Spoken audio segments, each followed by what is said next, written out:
Cool.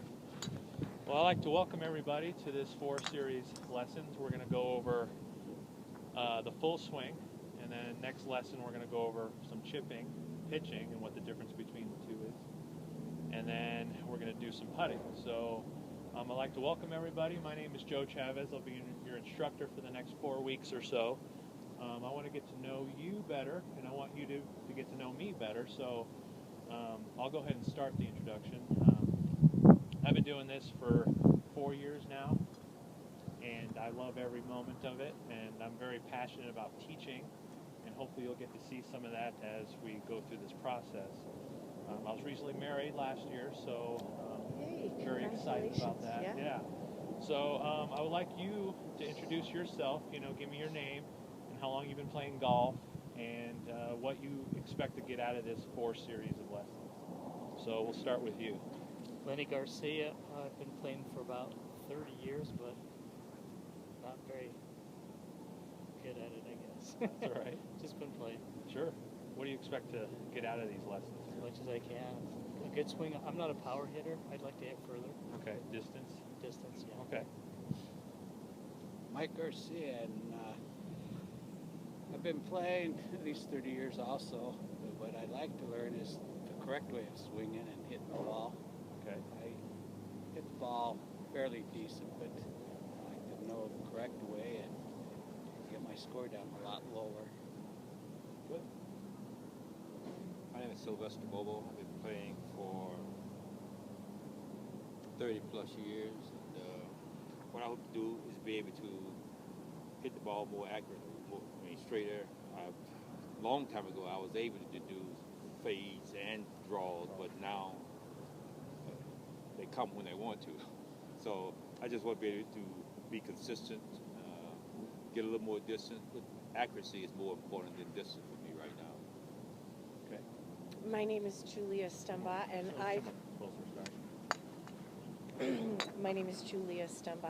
I've been playing golf off and on since I was in high school, so it's been about 15 years. But I would like to get some consistency in my swing.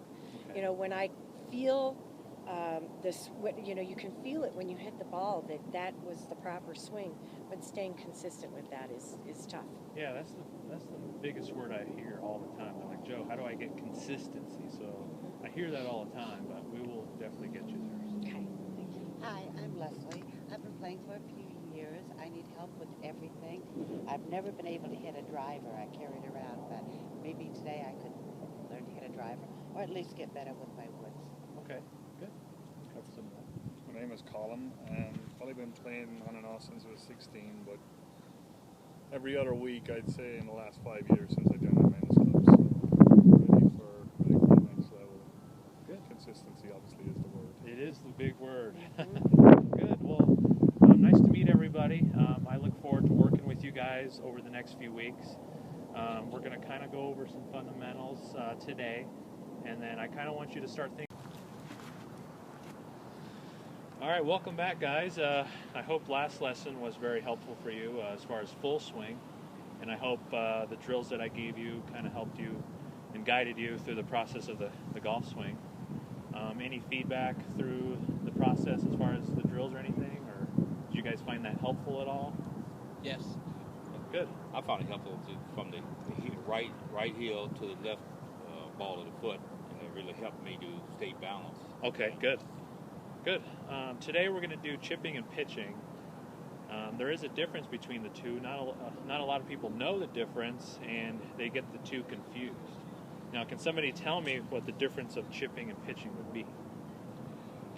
Pitching, you're further out. Okay. What else? Well, that's why we're here, right? Yeah. We're going to learn how to chip and pitch. Chipping is where we use like a mid-iron, like an 8 or a 7, and we want to get the ball rolling to the hole. Because it depends on your scenario, kind of like the scenario we have here to that flag. Notice how much green we have to work with. Now, the more green we have to work with, we want to try to roll the ball to the hole. I see guys and amateurs use, their wedges for everything. Use like an 8-iron or a 7-iron. Get the ball rolling to the hole. because that's important. You know, that'll give you a little more consistency. Because remember that consistency is our important word of this whole entire series. We want to gain more consistency, right? Right. And then pitching's a little bit different. Pitching is where we have, you know, where we're further out, like Miguel said, and we want to get the ball up in the air and have it land with little to no roll. Okay. Does that make sense? Yes. Good. And what do you think we will use for a pitching shot?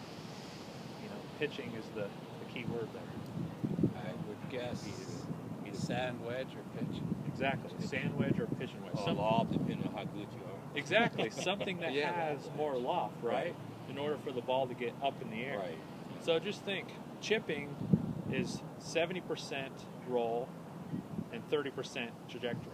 Okay. And then it's the opposite for pitching. Pitching is 70% trajectory, 30% roll. Does that make sense? Yeah. I might have flip-flopped that a little bit, but I think I got it. Okay, so who can show me the proper technique to a chipping You shot? want us to step back if we're not volunteering? If we knew the proper technique, we might not be here. That's true. Okay, well, I guess I'll show you the proper. Okay. So it's going to come down to the basic fundamentals, just like the. All right, Miguel.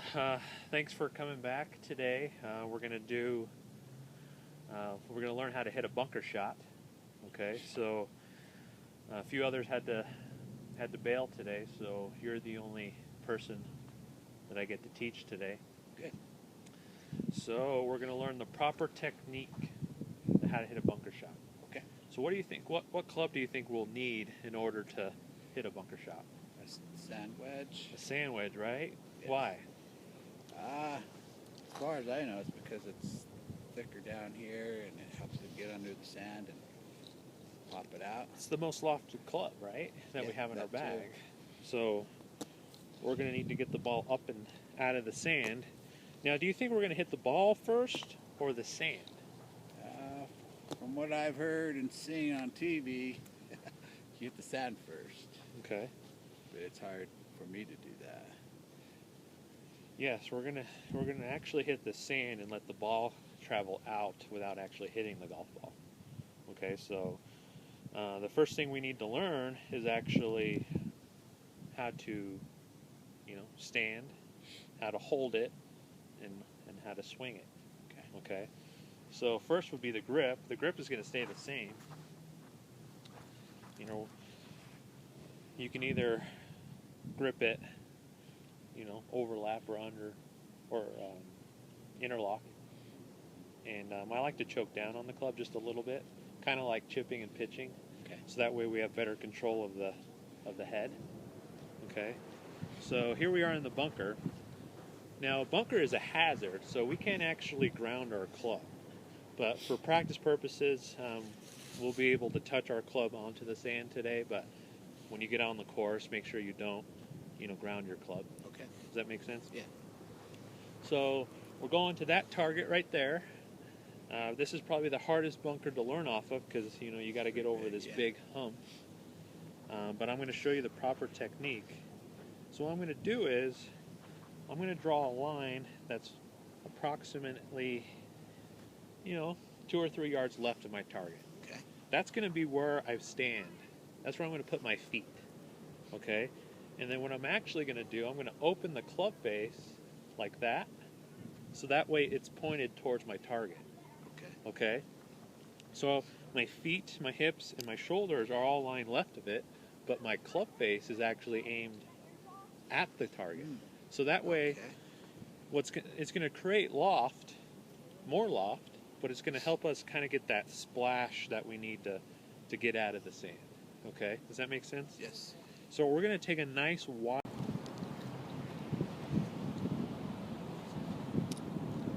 Hello guys, welcome back. Hi, Joe. Thanks. How are you? Good. How are you guys? Good. I'm good. Pretty nice day today. You guys been practicing your chipping and your pitching? Yes. Oh, Yes. yeah. It's getting much better. Thank you. Any feedback? Any questions or concerns? You helped me change my stance a little bit and go back to a stance that I was more comfortable with. and I've gotten a lot more accurate with my pitching. Even though it's an open stance, I'm more accurate with it. Instead of shooting over and being afraid to hit it, I'm getting there a lot better. Good. Yeah. Good. So today we're going to do putting. Now, putting is probably the most important thing in golf. Why do you think I say that? Because it finishes the game. It does, right? Yeah, it finishes your hole. It finishes your game. Finishes your hole. What else? You count the strokes. I look at distance travel and strokes I use, and putting, I end up using percentage-wise the most strokes to putt. Exactly. Yep. You know, you can easily par 72. You know, if you shoot par, you know, you probably take 2 strokes per hole for just putting. So that's half. That's literally half of your game. You know. So. We can dream. Thinking of it like that, it's half of your game. And most of the time, it's more than average 2 per hole. It should be, you know, you should average about 2 per hole, you know, or less. You know. Sure. So, you know, make sure you keep track of your putts throughout your round, and that'll kind of determine, you know, hey, I need to work on my putting, or I need to work on my chipping, because maybe you only have 1 or 2 putts per hole, but you know your chipping sucks. You know, it took you that much to get to the hole. Right. Does that make sense? Yeah. Absolutely. Okay, good. That's what I've always, I say always, 2 years in playing, I always kept the putts up in the upper right-hand corner of the box where the score goes. Good. Good. So, I want you to take a look at all of our putters here. What do you see? They're all different. Different shapes and sizes, just like we are, right?